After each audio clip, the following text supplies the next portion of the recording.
Assalamualaikum warahmatullahi wabarakatuh.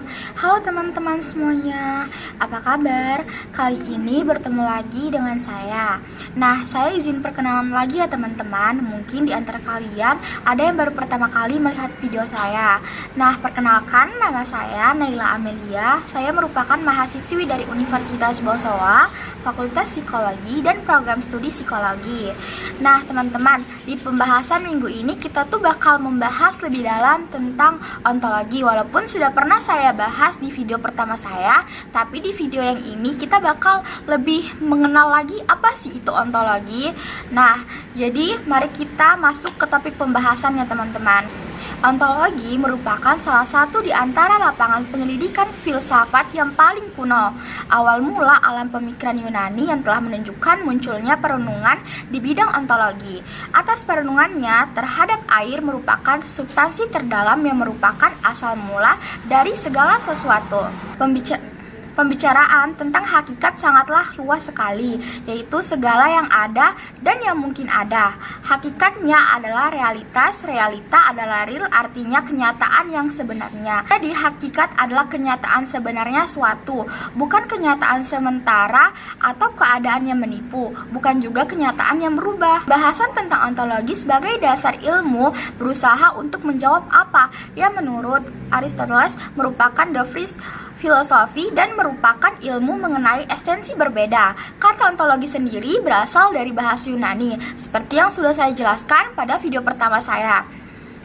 Ontologi adalah teori tentang keberadaan sebagai keberadaan.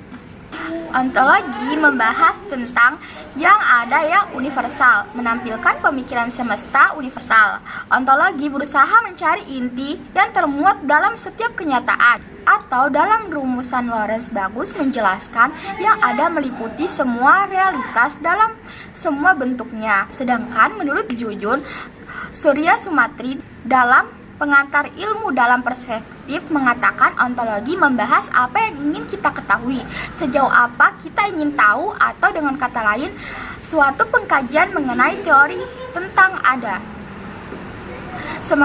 Sementara itu, Dardiri dalam bukunya Humaniora, Filsafat dan Logika mengatakan ontologi adalah penyelidikan sifat dasar dari apa nyata secara fundamental dan secara berbeda, di mana entitas dari kategori-kategori logis yang berkelainan seperti objek-objek fisik, hal universal, dan abstraksi dapat dikatakan ada dalam kerangka tradisional. Ontologi dianggap sebagai teori mengenai prinsip-prinsip umum dari hal ada, sedangkan dalam hal pemakaiannya akhir-akhir ini ontologi dipandang sebagai teori mengenai apa yang ada.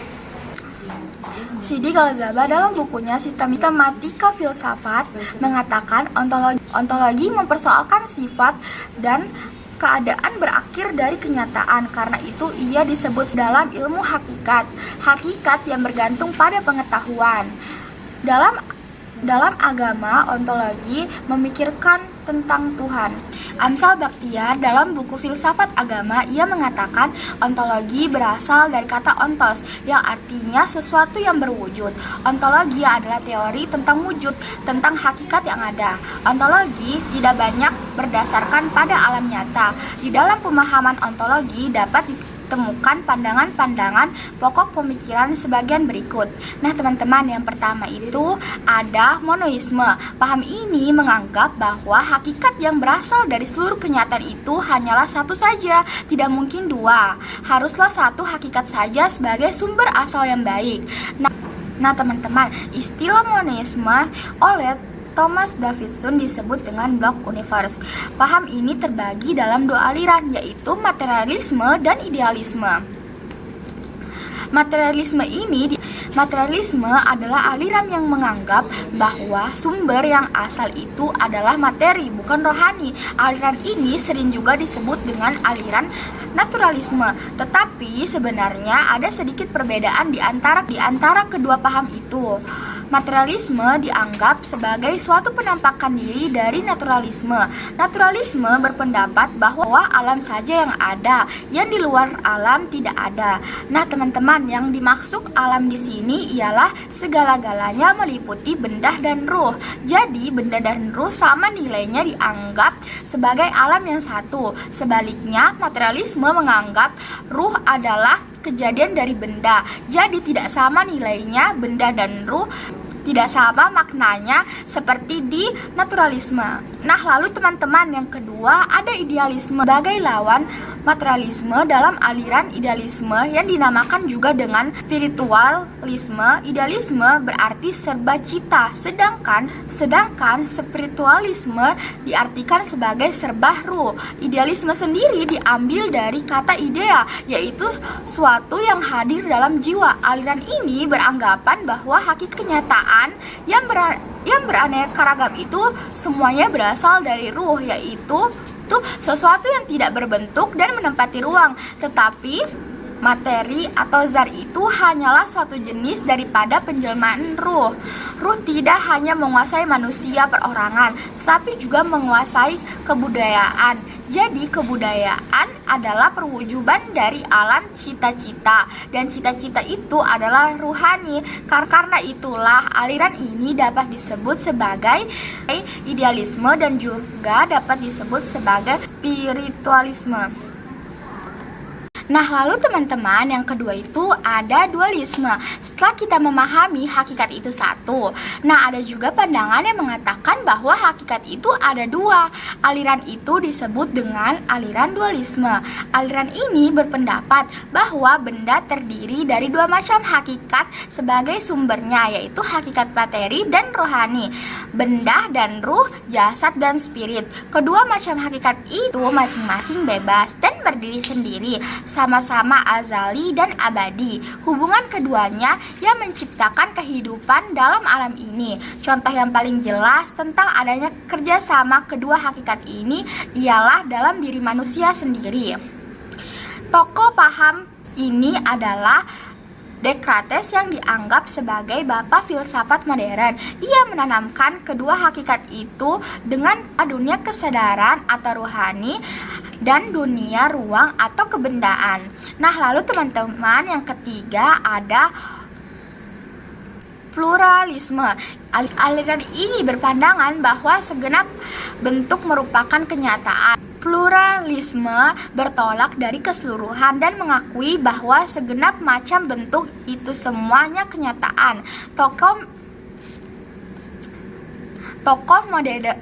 Tokoh modern aliran ini adalah William James, seorang psikolog dan filsafat dari Amerika. Beliau mengemukakan dalam bukunya tiada kebenaran yang mutlak, yang berlaku umum, yang bersifat tetap, yang berdiri sendiri, lepas dari akal yang mengenal, sebab perjalanan kita berjalan terus, dan segala yang kita anggap benar dalam perkembangan pengalaman itu senantiasa berubah. Karena dalam praktiknya, apa yang kita anggap benar dapat dikoreksi oleh pengalaman berikutnya. Oleh karena itu, tidak ada kebenaran yang mutlak, yang ada hanyalah kebenaran-kebenaran.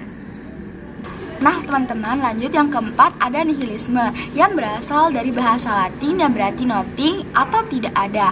Sebuah doktrin mengakui validitas alternatif yang positif. Doktrin tentang nihilisme sebenarnya sudah ada sejak zaman Yunani kuno. Nah, teman-teman, lalu yang kelima ada agnostitisme.